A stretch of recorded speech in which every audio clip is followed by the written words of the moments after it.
रानी की सखियां छोटे छोटे बर्तन बनाकर उसमें झूठ मूठ का भोजन बनाकर भगवान जी को भोग लगा रही थी। इतने में ही वहां अचानक दुर्वासा ऋषि आ पहुंचे। और आप तो जानते ही हैं, दुर्वासा ऋषि अपने क्रोध के लिए प्रसिद्ध हैं। दुर्वासा ऋषि को देखते ही राधा रानी और उनकी सखियां अत्यंत डर गईं, क्योंकि यदि दुर्वासा ऋषि किसी के समक्ष कुछ भी बात कहते या कुछ भी मांगते तो उनकी इच्छा के अनुसार करना ही पड़ता था, अन्यथा वे क्रोध में आकर श्राप तक दे डालते थे। तभी दुर्वासा ऋषि ने राधा रानी से एक ऐसी मांग की जो अत्यंत दुर्लभ थी। वह क्या थी? यही है आज की हमारी राधा अष्टमी की विशेष कथा। तो चलिए कथा प्रारंभ करते हैं। एक समय की बात है, ऋषि दुर्वासा जी बरसाने गए हुए थे। उस समय श्री राधा जी अपनी सखियों के साथ खेल रही थी। राधा जी और उनकी सखियां छोटे छोटे बर्तन बनाकर उसमें झूठ मूठ का भोजन भरकर भगवान जी को भोग लगा रही थी। श्री राधा रानी और उनकी सखियां ये सब कर ही रही थी कि अचानक से दुर्वासा ऋषि वहां आ पहुंचे। ऋषि दुर्वासा को देखकर श्री राधा रानी और उनकी सखियां ऋषि के सम्मान में उठ खड़ी हुई और वे डर के मारे कांपने लगी। फिर उनको सादर प्रणाम किया। फिर बड़े ही सरल भाव से उनका स्वागत करते हुए उन्हें बैठने को कहा। ऋषि दुर्वासा भोली भाली और छोटी छोटी कन्याओं के इस सरल व्यवहार को देखकर अत्यंत प्रसन्न हुए और उन कन्याओं द्वारा बिछाए गए आसन पर जाकर विराजमान हो गए। जिन दुर्वासा ऋषि की सेवा में कोई गलती ना हो जाए, कोई कमी न रह जाए, इस डर से त्रिलोकी हमेशा डरती रहती थी। उन्हीं दुर्वासा ऋषि की सेवा भाव श्री राधा जी और उनकी सखियां बड़ी सरलता और बड़े प्रेम से कर रही थी। और ऋषि दुर्वासा उन्हें देखकर सिर्फ मंद मंद मुस्कुरा रहे थे। फिर राधा जी की सखियां कहने लगी, हे ऋषिदेव, क्या आपको ज्ञात है कि हमारी राधा रानी बहुत ही स्वादिष्ट लड्डू बनाती है और उन्हीं लड्डू से हमने भगवान को भोग लगाया है और अभी आपको भी प्रसाद के रूप में वितरित करेंगी। इसके बाद राधा जी की सखियां जाकर राधा जी के हाथों से बने हुए लड्डू का प्रसाद तो लाती है, परंतु वह लड्डू ब्रिज रज का बना, खेल खेल में बना हुआ झूठ मूठ का लड्डू था। ये देखकर ऋषि दुर्वासा उनके भोलेपन से बहुत ही प्रसन्न हो गए और हंसने लगे और हंसकर ही बोलने लगे कि हे प्यारी देवियों, अब क्या मैं ये प्रसाद ग्रहण कर लूं? क्या ये प्रसाद आपने बनाया है? ऋषि दुर्वासा के इस प्रश्न पर सारी सखियां एक साथ ही और एक ही स्वर में कहने लगी, जी हाँ ऋषिवर, ये हमारी प्यारी श्री राधा जी ने बनाए हैं और हमारा दावा है कि आज तक आपने ऐसे लड्डू कभी नहीं खाए होंगे। उसके बाद ऋषि दुर्वासा जैसे ही उस झूठ के बने लड्डू को प्रसन्नता पूर्वक अपने मुख में डालते हैं, तो वैसे ही वे ऋषि पूरी तरह से आश्चर्यचकित रह जाते हैं, क्योंकि एक तो उस लड्डू में ब्रज रज का यानी मिट्टी का स्वाद था और ऊपर से उसको स्वयं श्री राधा रानी ने अपने हाथों से बनाया था। इससे ज्यादा और क्या हो सकता है? अमृत को भी फीका कर दे ऐसा स्वाद था उस लड्डू का।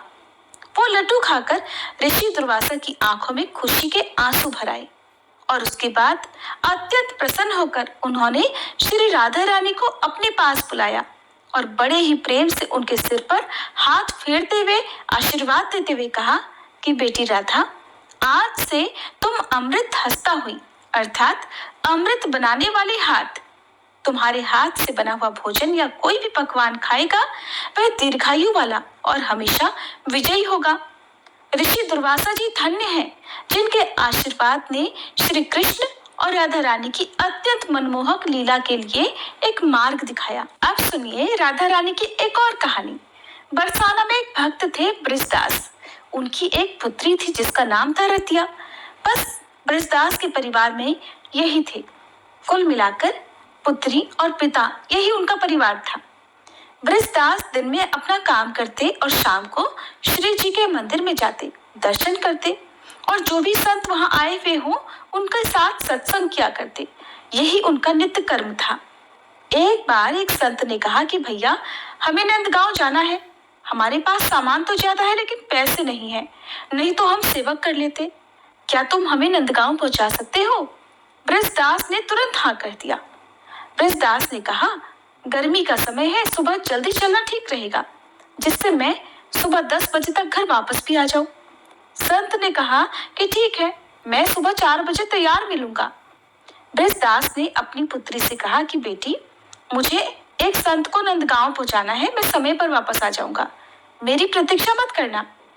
अब बृजदास जी सुबह 4 बजे राधे राधे करते नंगे पांव संत जी के पास गए, जिनका सामान उन्हें पहुंचाना था। संत जी ने सामान बृजदास को दिया और ठाकुर जी की पेटी और बर्तन स्वयं ने ले लिए। अब वे समय पर रवाना तो हुए, लेकिन संत जी को श्वास रोक था। कुछ दूर चलते फिर बैठ जाते। इस तरह नंदगांव पहुंचने में ही 11 बज गए। बृजदास ने सामान रखकर तुरंत ही वापस जाने की आज्ञा मांगी। संत ने कहा कि भैया, जून का महीना है, 11 बज रहे हैं, इतनी दूर से थक कर आए हो और तुरंत ही जाने की बात कह रहे हो, थोड़ा जल तो पी लो, कुछ जलपान कर लो, फिर चले जाना। बृजदास जी कहने लगे, बरसाने की वृषभानु नंदिनी नंदगांव में ब्याही हुई है, इसलिए मैं यहाँ का जल नहीं पी सकता। संत जी की आंखों से आंसू बहने लगे। कितने वर्ष पुरानी बात है, कितना गरीब आदमी है, लेकिन दिल का कितना बड़ा है। बृजदास जी वापस राधे राधे भगवान को बृजदास पर दया आ गई और वे भी अपने भक्त बृजदास के पीछे पीछे चलने लगे।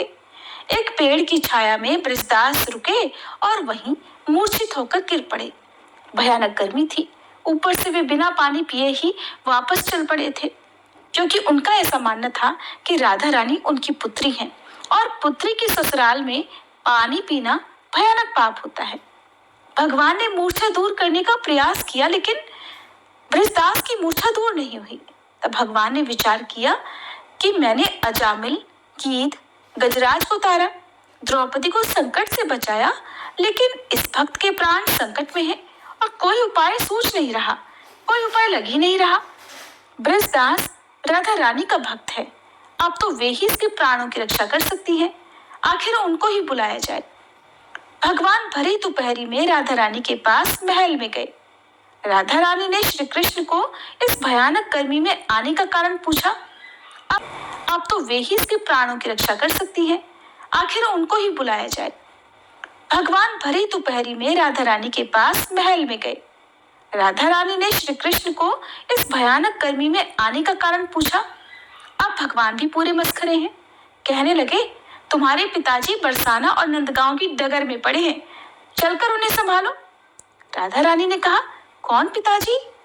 भगवान ने उन्हें सारी बात समझाई और चलने को कहा। ये भी कहा कि तुमको बृजदास की बेटी के रूप में भोजन और जल लेकर चलना है। राधा जी तैयार होकर पहुंच गई। पिताजी, पिताजी, आवाज लगाई। इस समय वे बृजदास की पुत्री के रूप में ही पहुंची थी।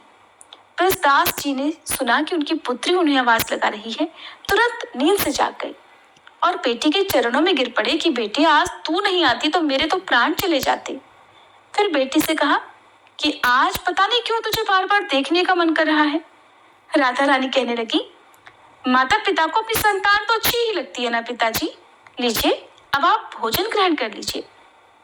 बृजदास जी भोजन पाने लगे तो राधा जी कहने लगी, पिताजी, घर पर कुछ मेहमान आए हैं, मैं उनको संभाल लूं, आप आ जाना। कुछ दूरी के बाद राधा रानी अदृश्य हो गई और भोजन कर रहे थे। उन्होंने अपने पूरे जीवन में कभी ऐसा भोजन नहीं पाया था। भोजन करके वे अपने घर की तरफ चल पड़े। जब अपने घर पहुंचे तब तक शाम हो चुकी थी। जाते ही वे अपनी बेटी के पैरों में गिर पड़े।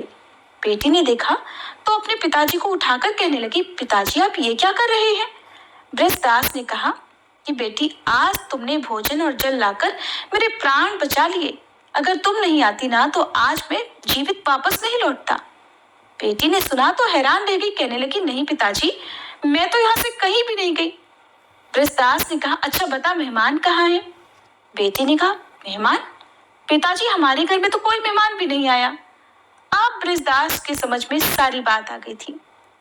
उन्होंने अपनी बेटी से कहा कि बेटी, पता है तुम्हें आज क्या हुआ? आज तुम्हारे ही रूप में राधा रानी के दर्शन मुझे हुए थे।